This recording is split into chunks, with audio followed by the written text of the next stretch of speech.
아멘. 함께 합독했던 말씀 중심으로 하나님의 시간이라는 제목으로 은혜의 말씀을 나누겠습니다.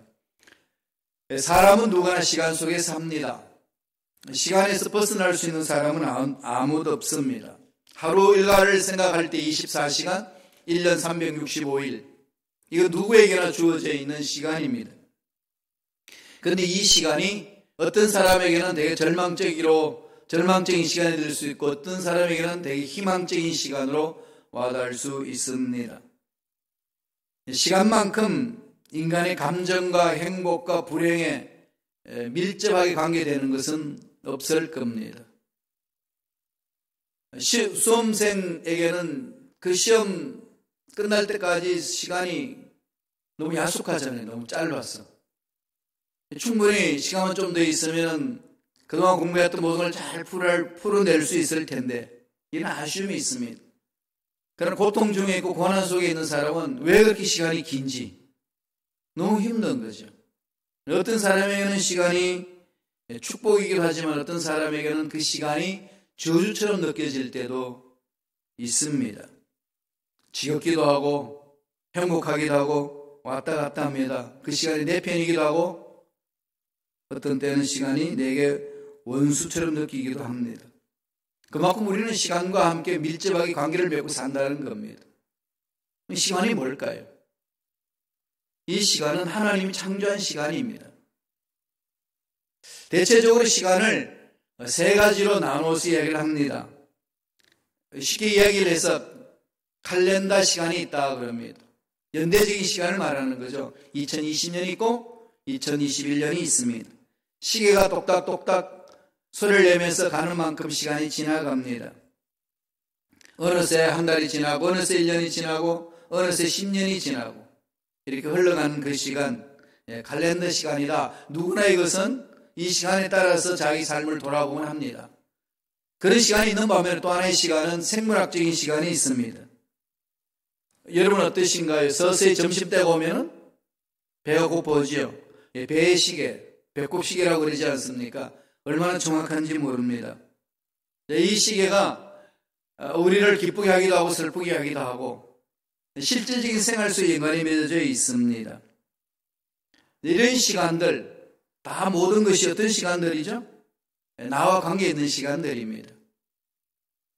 나와의 분리된 시간 하나도 없습니다. 나라는 존재는 누구죠? 제한된 존재입니다. 유한한 존재잖아요. 아무리 세상이 행복해도 유한합니다. 아무리 고통스러워도 유한합니다. 행복이 끝날 시간이 있고 불행이 끝날 시간이 있습니다. 그게 우리가 살고 있는 우리의 삶의 존재의 모습입니다. 그러나 이 시간들은 다 유한한 시간이라는 거죠. 이 유한한 시간은 끝이 있습니다. 그런 속에 살고 있는 거죠. 늘 이것은 생각하며 살아야 되지 않겠어요? 시간이 유한하기 때문에 안타까운 것도 있지만 기쁨도 있습니다. 곧 그것은 내가 느끼는 이 절망, 영원토록 절망하지 않는다는 거예요. 끝이 있습니다. 그리고 행복하다고 영원토록 행복해지지는 않습니다. 건강하다고 영원히 건강하나요? 여러분 얼굴 어떤가요? 주름살이 생기는 나도 모르게 생기지 않나요? 아무리 보톡스를 없애도요, 그 보톡스 위에 또 주름이 생깁니다. 여러분 모르시겠지만 머리카락이 풍성했다가도 이렇게 연세가 들면서 자꾸 이렇게 쉬기도 하고 빠지기도 하고 그러지 않나요? 이게 지금 우리가 유한한 세계에 살고 있는 모습 아니겠습니까? 다 끝이 있는 거죠. 그런 두 시간, 칼렌더의 시간이 있고 생물학적인 시간이 있습니다. 또 하나의 또 다른 종류의 시간이 있습니다. 그 시간이 뭐죠? 하나님의 시간입니다. 하나님의 시간. 우리의 시간과는 완전히 다른 시간입니다. 이 시간은 어디서 왔을까요? 하나님 만든 시간이죠. 하나님의 시간은 영원합니다. 영원한 시간 속에 하나님이 계시잖아요. 그럼 하나님의 시간을 창조하셨지만 시간에 함몰당하지 않습니다. 시간을 창조하셨지만 그 시간에 임재하기도 하고 시간을 초월해 계십니다. 신비로운 것이죠. 그래서 영원한 것이 우리에게는 너무나도 신비합니다. 영혼이 뭔지를 모릅니다. 하루살이하고 1년살이에 벌레들이 막 놉니다. 놀다가 이제 1년살이 벌레가 하루살이한테 말합니다. 야, 내일 보자.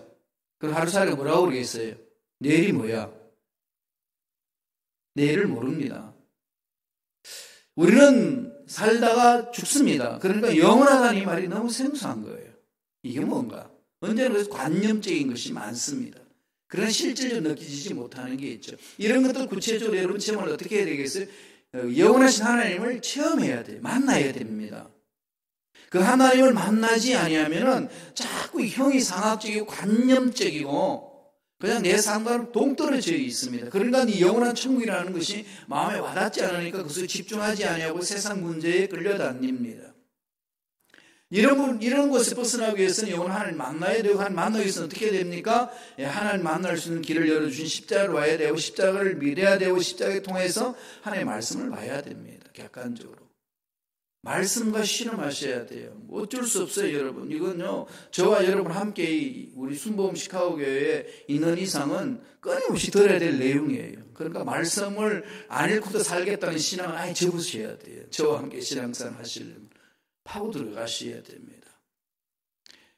정말로 내가 말씀만 들어오지 못하고 있는 나 자신을 막 복종시키셔야 돼요. 어쩔 수 없었다 그러지 마세요. 왜 그랬는지, 원인이 뭔지, 내가 왜 이렇게 있는지 자꾸 말씀 속에 들어오려고 하는 몸부림이 있으셔야 됩니다. 시간. 하나님의 시간을 알려면 말씀 안에 들어와야 되고 만나야 됩니다. 오늘 본문에서 베드로가 박해받는 성도들에게 이 하나님의 시간을 말하고 있습니다. 예수님이 그 초대교회 때에 승천하시면서 하신 말씀이 있어요. 말씀이 있습니다. 뭐죠? 내가 곧 오마. 다시 올게. 너희들이 본 그대로 다시 오마. 다시 오마 하신 말씀 그것이 곧 오시겠다고 말씀하시고 승천하셨기 때문에 그 당시 초대교회 성도들은 정말로 자기 당시에 다 오실 줄로 믿었습니다. 그런데 1세대들이 소천합니다. 죽습니다. 그러니까 교회 공동체가 흔들리죠.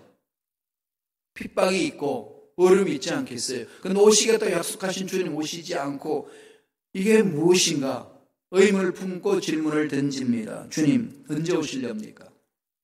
언제 오십니까? 이런 부분들이 있어요.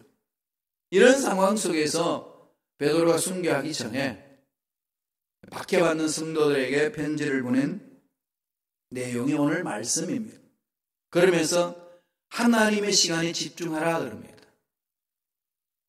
하나님의 시간을 마음판에 새기야 지금 이 힘들고 어려운 상황을 극복할 수 있고 하나님이 예배하신 복을 받아 누릴 수 있다고 말씀하고 있습니다. 하나님 시간 어떻게 이해해야 되나요? 오늘 본문을 통해서 세 가지로 우리에게 말씀해 주고 있습니다. 첫째로 하나님의 시간은 사람의 시간과 다르다는 것을 먼저 말합니다. 우리들은 이 하나님의 시간보다도 우리 사람들이 정해놓은 시간에 모든 집중합니다. 한 달이 지났고 1년이 지났다, 10년이 지났다 이런 것에 대해서 한탄을 많이 하지만은 이런 기간 동안에 하나님의 시간을 통해서 내 삶을 어떻게 하나님 갖고 가시는지에 대한 관점들이 없습니다. 왜 그럴까요? 하나님이 지금 그 시간 속에서 하나님 어떤 시간을 정하시고 어떻게 이끄신지에 대해서 너무 관심이 없다 보니까 그게 무슨 말인지 잘 이해를 못합니다. 오늘 베드로가 어떻게 설명을 해주나요? 다 같이 한번 읽어보실까요? 베드로후서 3장 8절의 말씀이 있습니다. 한 목소리 읽습니다. 사랑하는 자들아 주께는 하루가 천년 같고 천년이 하루 같다는 이 한 가지를 잊지 말라. 여러분 이해되시나요 이게? 이해 안 되죠? 이해 안 되는 게 당연한 거예요.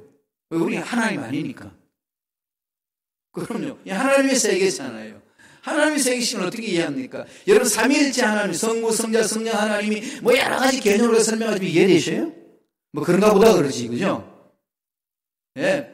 그건 인간의 논리적으로 설명할 수 없습니다. 그렇다고 그것을 논리적으로 설명하지 아니하면은 하나님을 알아가는 데 있어서 완전히 두 손 놓아버리고 포기해버리는 것과 동일합니다. 끊임없이 도전하는 거잖아요. 실패할 줄 알면서도 도전하고 완전히 이해할 수 없을 줄 알면서도 도전하고 그게 하나님의 생명을 가진 사람들의 삶의 자세입니다. 가는 거죠. 우리가 할 수 있는 만큼 몸부림칩니다. 그 속에 하나님의 만남이 있는 것이 하나님 보살피시는 은혜가 있습니다. 이러면서 오늘 베드로가 이야기하잖아요. 주께는, 하나님은 하루가 천년 같고 천년이 하루 같다. 무슨 얘기죠? 인간이 정해놓은 시간을 초월하고 계신다는 거죠. 하나님은 시간이 영원하시다. 영원한 시간 속에서 하나님이 이 세상 우주 만물을 창조하시고 우리에게 이 시간을 주셨는데, 우리가 살고 있는 유한한 세계에서의 시간을 가지고 하나님이 영원한 세계를 설명하려니까 이해가 안 됩니다. 하루살이가 하루라는 시간을 가지고 있는데 1년살이를 바라보면서 이해를 하려니까 이해가 안 되는 겁니다.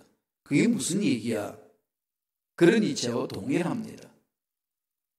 그럼에도 불구하고 우리들은 이 말씀이 무엇인지를 살펴봐야 되지 않겠습니까? 하나님은 영원하신 분이신데 우주 만물을 창조하셨죠. 시간과 공간을 창조하셨다고 창세기 1장 1절에 말씀합니다. 태초 시간에 시간을 만드시죠? 하늘과 땅을 창조하셨느니라. 시공간을 창조하셨다고 창세기 1장 1절에서 선포하면서 성경은 시작합니다. 하나님은 시간을 창조하시고 시간을 다스리시고 시간을 관리합니다. 그래서 시간 속에 갇혀 있지 않습니다. 우리에게는 한계적인데 하나님은 한계적이지 않습니다. 그래서 우리의 과거의 일들을 하나님은 만져주실 수가 있고, 과거에 상처받았던 그 마음을 하나님은 찾아오셔서 만짐으로써 과거의 그 상처를 회복해 줄 수가 있는 능력이 그분에게 있습니다. 왜 그럴까요? 하나님 안에는 하루가 천년 같고 천년이 하루 같기 때문에, 영원한 시간 속에서 계시는 분이기 때문에 유한한 이 세계에 사는 저와 여러분의 이 시간은 하나님이 언제든지 만져서 하나님의 시간 속으로 들어올 수 있도록 인도해 주신다는 겁니다. 구원이라는 게 뭘까요? 유한하게 사는 우리들, 죽을 수밖에 없는 우리들이 영원한 세계로 들어가는 걸 말하잖아요. 그게 구원이잖아요. 영원한 세계에 있다는 사실은 영원한 속에서 지금 여기를 살잖아요. 그래서 지금 우리가 살고 있는 이 세상, 하나님을 만나고 지금 살고 있는 이 세상을 뭐라고 이야기하죠? 무슨 시간이라고 그러죠? 영원한 현재, Eternal Now. 독일은 das Ewiges Jetzt 때 그럽니다. 지금 여기. 영원한 현재. 영원한 현재가 뭘까요? Eternal Now. 말이 안 맞는 것이요. 완전히 역설적인 겁니다. 역설적인 건데 영원한 현재. 지금 이 삶이 영원한 거예요. 하나님 만나는 그 은혜가. 하나님은 그렇게 계십니다. 그렇게 우리를 만나주시는 거죠. 그래서 하나님은 시간을 초월해 계시면서도 우리 삶에 직접적으로 개입해 주셔서 만져주십니다. 이 모든 과정 속에 우리를 이끌고 가고 계신다는 거죠. 그러니까 시간의 주인이 누구라는 거죠? 하나님 손 안에 있다. 그래서 늘 계산해야 됩니다. 하나님의 시간과 인간의 시간은 다르다. 그리고 하나님은 그 시간을 통해서 우리를 만져주시고 우리를 이끌어주신다. 그런 것을 예수님 보내실 때 사도 바울을 통해서 하나님 말씀해 줍니다. 갈라디아서 4장 4절 5절 볼까요?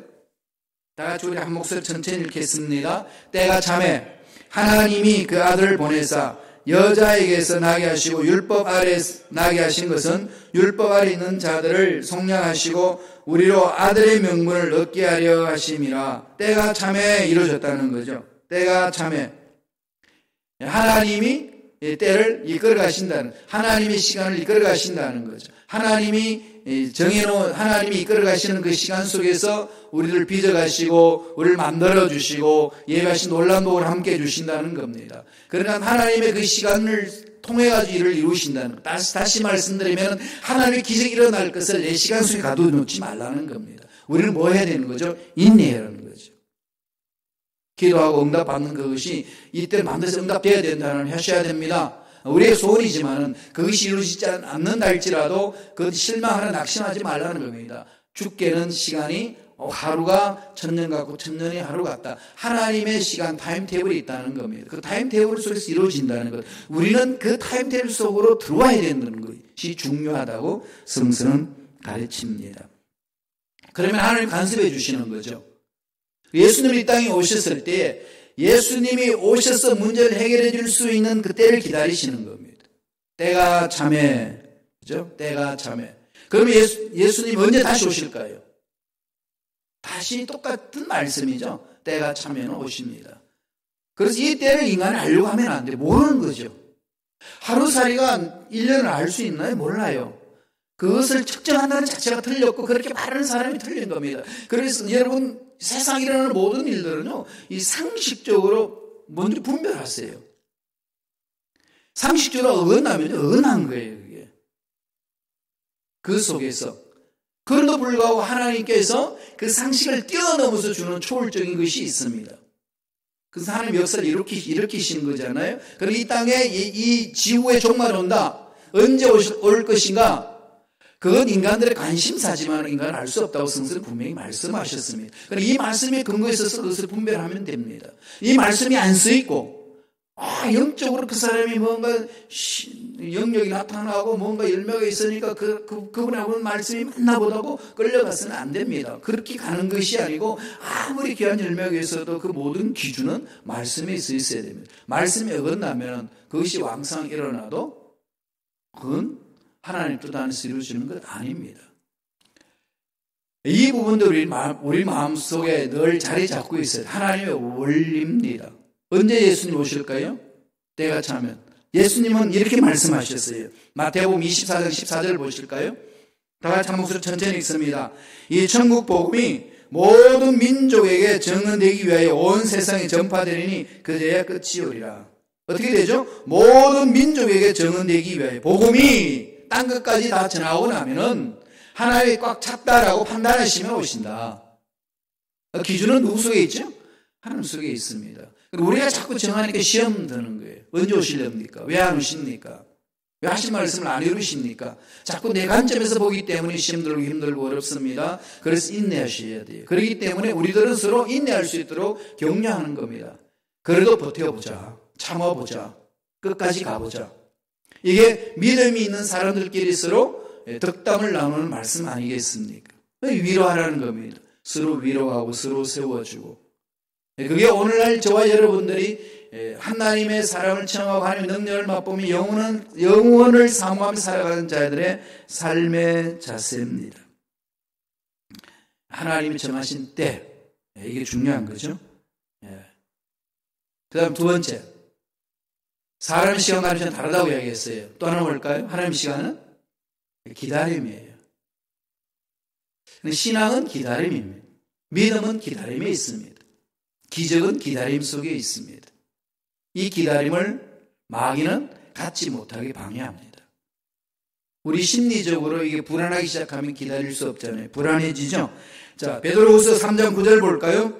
다 같이 한 목소리 읽습니다. 주의 약속은 어떤 이들이 더디다고 생각하는 것 같이 더딘 것이 아니라 오직 주께서 너희를 대하여 오래 참으사 아무도 멸망하지 아니하고 다 회개하기에 이르기를 원하시느라. 주의 약속은 더디다라는 사람들이 있다는 거죠. 내 하나님께 기도하는 이 기도 문제의 응답이 왜 이렇게 더디십니까? 이건 지극히 어디에 있는 거죠? 내가 시간의 주체가 되는 거죠. 내가 정하는 시간이 있습니다. 그러니까 자꾸 이렇게 고민하는 거죠. 주님 오신다고 했는데 왜 안 오십니까? 이건 내가 정해놓은 시간 속에서 오실 것을 기대한 것에 대해서 안 오신다는 거죠. 그럼 우리는 어떻게 해야 되죠? 날마다 기대하는 거죠. 날마다 기다리는 겁니다. 날마다 기다리는 거죠. 엄마 아빠가 여행 갔어요. 그래서 언제 오실 것인가? 내가 여행 빨리 마치고 돌아올게. 시간을 안 정해주고 빨리 마치고 돌아올게. 그러면 자녀는 어떻게 했어요? 오늘 오실까? 내일 오실까? 날마다 오실 그분을 기다리잖아요. 그런 자세로 우리는 주님 오심을 기다리고 내 삶을 사는 겁니다. 사업을 할 때도 마찬가지고 직장 다닐 때도 마찬가지고 교회를 섬길 때도 마찬가지고 자녀들 양육할 때도 마찬가지입니다. 내 미래를 설계할 때도 마찬가지입니다.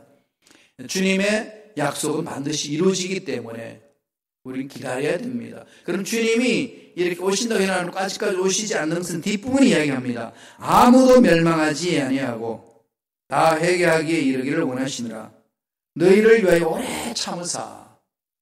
하나님의 시간은 우리 인간의 시간을 초월하고 또 우리 시간을 간섭해 주시고 다스려지는 반면에 하나님의 시간은 기다림이에요. 다시 말씀드리면 신앙은, 믿음은 기다림입니다. 기다릴 줄 아는 거예요. 그래서 사랑은 뭐라고 그랬죠? 오래 참으며 모든 것을 견디며. 사랑은 되게 이렇게 나긋나긋하고 부드럽고 다 마음을 뜨겁게 하고 뭔가 이렇게 예정적인 어떤 이런 행각들이 마음껏 일으킬 수 있는 그것만 자꾸 생각을 하는 거죠. 그래서 사랑의 본질은 사도 바울이 고린도전서 13장에서 잘 풀어놨습니다. 사랑은 무례하지 아니하고, 그죠? 사랑은 조급하지 않고, 사랑은 견디고 모든 것을 참는다. 버티는 거죠. 버티는 힘은요, 하나님의 사랑의 힘이에요. 내가 두 번 다시 하나 보라. 이런 것들 속에서 다시금 일을 할 수 있도록 힘을 주시는 것은 사랑의 힘이에요. 그게 바로 사랑으로 만들어 가잖아요. 하나님의 사랑을 체험한 사람들은 기다림이 있습니다. 하나님의 시간은 기다리기 때문에 그렇습니다. 그래서 하나님의 약속을 믿고 한 걸음 한 걸음 움직여 나가는 겁니다. 분명히 생각하셔야 돼요. 하나님의 약속은 하나님의 뜻은 반드시 이루어진다. 그래서 우리가 해야 될 일은 기다려라. 언제까지? 나는 몰라요. 아무도 말 못합니다. 하나님이 가지고 계세요. 그럼 하나님이 정하신 때가 있잖아요. 예수 먼저 오셨죠? 때가 참에. 그때 누가 정하죠? 하나님이. 그럼 예수님 다시 오실 거 누가 정하죠? 하나님이. 인간들이 계산하는 것은 이 정도 되면은 오시는 분위기 아니냐라고 말할 수는 있을는지 몰라도 되는 말입니다. 산모가 아기를 낳을 때 언제쯤 아기를 낳을 것이라는 건 점은 알지만은 정확한 그 시간 아시나요? 모르죠? 모르니까 버스 타고 가도 아기 낳고 그러잖아요. 그럼요. 그거 몰라요. 갑자기 그냥 예정일도 하는데 먼저 이렇게 세상 가오려고 애가 그냥 막 나와요. 근데 그런 순간과 동일한 겁니다. 주님 오실 점은 알겠지만은 정확한 시와 때는 모른다. 그랬습니다. 그래서 반복적인 얘기입니다만은 기다림이라는 것을 마음판에 팍 새게 돼요. 그래서 참습니다. 이것을 보고. 이걸 이제 천국 소망을 가진 자의 삶의 자세라는 거죠. 성경에서 가장 오래 산 사람이 누구죠? 모두셀라. 몇 년까지 사셨죠? 969세. 거의 1000년을 살았습니다. 어마어마하잖아요. 지금 100년만 살아도 그냥 어마어마한데 이걸 10배 살았어요. 왜 10배 살았을까요? 의문 가져보셨어요? 퀴즈 대회 때 이 세상에서 가장 오래 산 사람 누구냐 이걸 문제 내고 맞추려고? 무엇 때문에? 그럼 모두셀라를 낳을 때 하나님이 메시지를 주신 거죠. 에녹한테. 에녹이 모두셀라를 낳고 300년간 하나님과 동행했다고 그랬습니다. 모두셀라 뜻은요, 이 아들이 죽는 날에 내가 심판을 보내리라. 죄악이 관영해졌기 때문에 심판을 보냅니다. 아들이 죽는 순간에 심판이 옵니다. 그럼 아들의 살아있는 시간 동안 심판이 유보되는 거죠. 왜 하나님이 심판을 유보했을까요? 969세 오랫동안 참은 거죠. 그래서 969세 모두셀라가 죽는 그 해에 노아의 홍수가 왔습니다. 노아 600년 되는 그때예요. 여기는 하나님의 기다림이에요. 하나님의 시간은 기다림입니다. 따라서 우리가 신앙생활에 나갈 때는 기다림을 잘 하셔야 돼요. 자기 풀에 꺾지 마세요. 내 경험으로 내 신앙생활 측량하지 마세요. 내 삶을 그렇게 이끌어가지 마세요. 철저하게 하나님의 시간에 내 마음을 맞춰야 됩니다. 그래서 한순간 한순간 주님의 시간, 주님의 때를 기다리면서 사는 것이 신앙생활이라고 성서는 가르칩니다. 그것을 올바르게 하기 위해서 말씀을 읽는 거예요. 그것을 하기 위해서 예배 공동체에 모이는 겁니다. 그리고 신앙인들끼리 서로 격려하고 위로하는 겁니다. 말씀 위에 서는 거죠. 그러지 아니하면은 흑암의 세력 때려가지고 뒤흔들어 버리기 때문에 그렇습니다.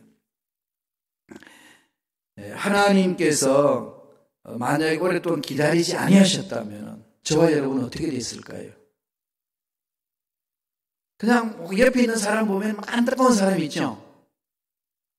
이게 쌍방간이에요. 내 옆에 있는 저 사람은 염소 같아. 이렇게 보잖아요. 그죠? 그럼 그 염소 같다라는 그 사람 나한테 뭐라고 그랬어요?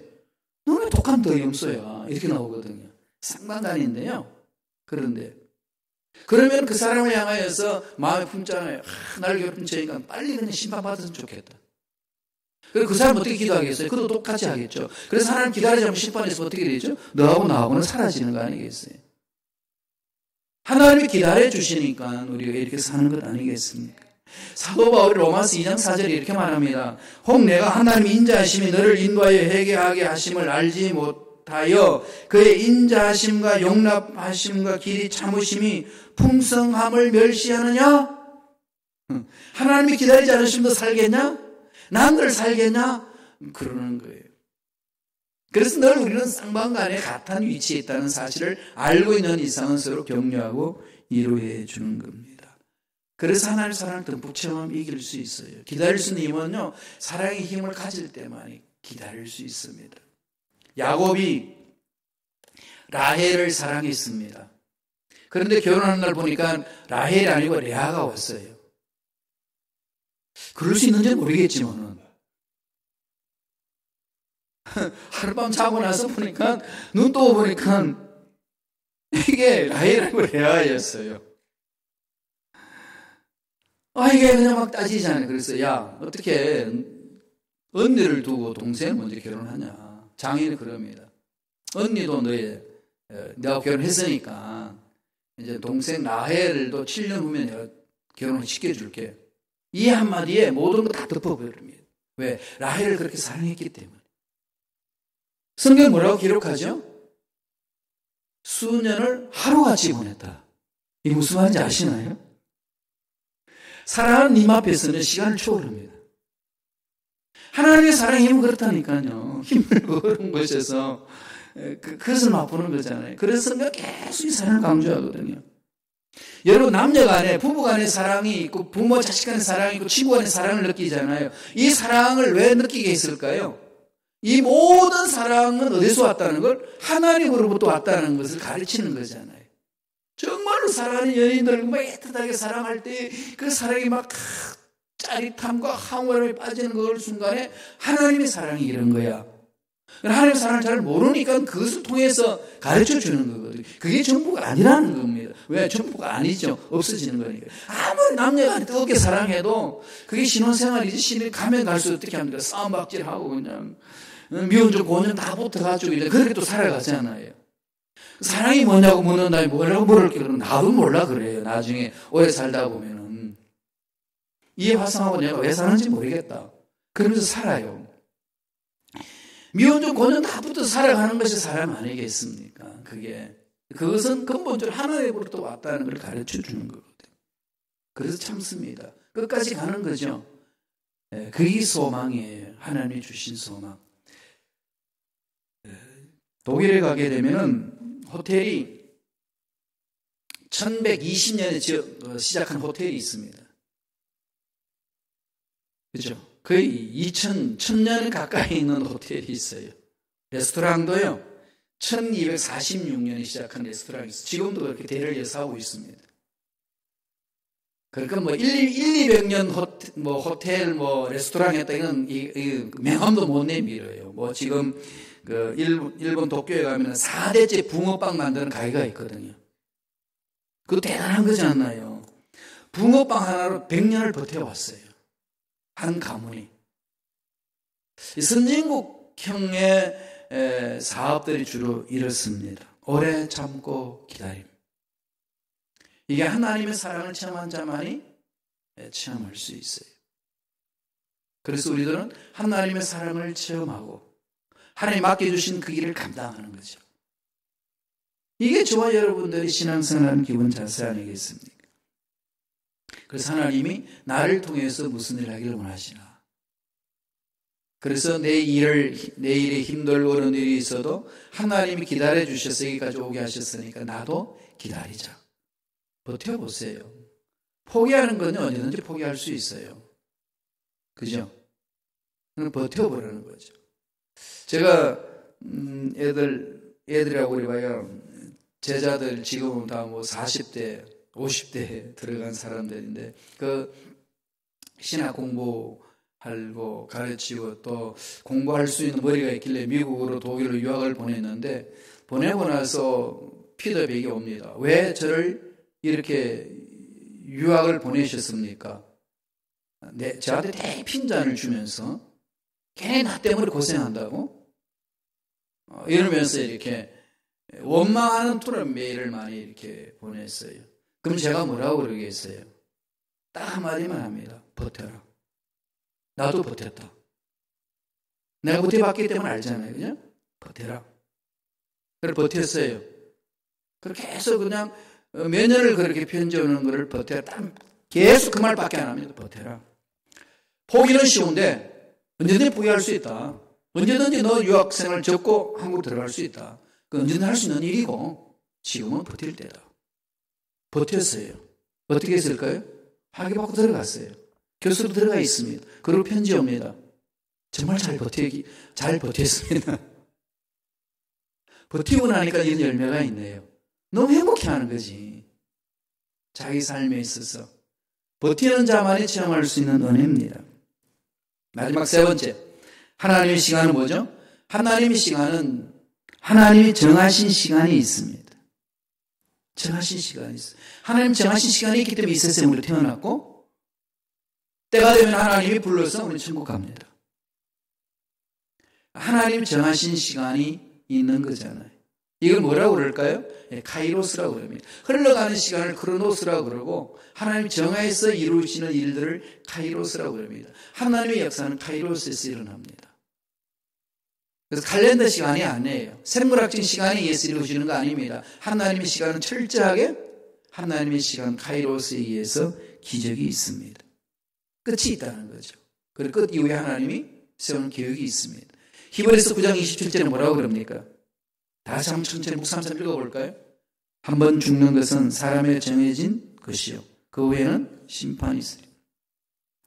죽는 거 정해졌죠? 이거 모르는 사람이 있나요?